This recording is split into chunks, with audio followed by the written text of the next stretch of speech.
Dora the Good Witch. Where's your broom? You don't know much about witches, do you? It's the Emerald City. You are here at London. That is James Franco as the wizard in Oz the Great and Powerful. It's out in theaters right now. Mr. Movie Phone, Russ Leatherman joining us, looking very rock star, might I say. What do you think of this film? Oz the Great and Powerful, more like Oz the okay and kind of boring.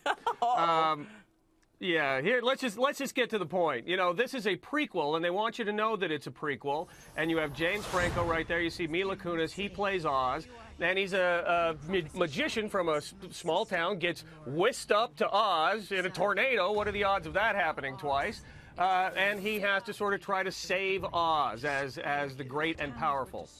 I will say this, I thought that it's amazing to look at. The 3D effects are great, but I thought James Franco, horribly miscast. Mila Kunis, she's kind of wandering around with her dead eyes. I don't know what she's doing. And everything that the original movie gave us, sort of the magic and the wonder, this movie has none of that. So it's one of those movies where I feel like critics and moviegoers will be far apart. I think moviegoers, sort of the non-discriminating, will think, oh, that's fun to look at and it's kind of cool. But if you're looking for any of that stuff that we got from the original movie, this just has none of it. So for me, I'm out, but for you, you might be just fine with the visuals and kind of the spectacle of it all. Okay, so you think James Franco was miscast, a wonderful actor, so now you're making me want to see it, actually, to see what you mean.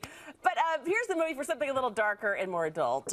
Colin Farrell starring as a man out for revenge in Dead Man Down, this action thriller. Were you a fan?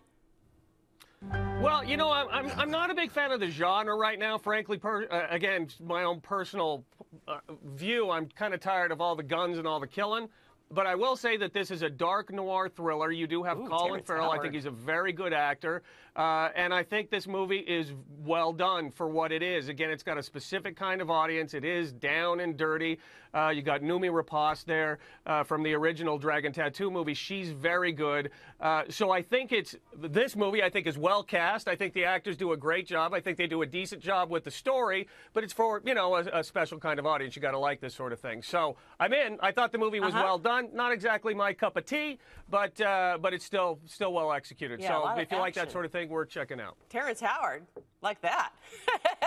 Who doesn't, yo? Meow. Thank you, Mr. Movie Phone. We'll see you next weekend. Have a great weekend. You too.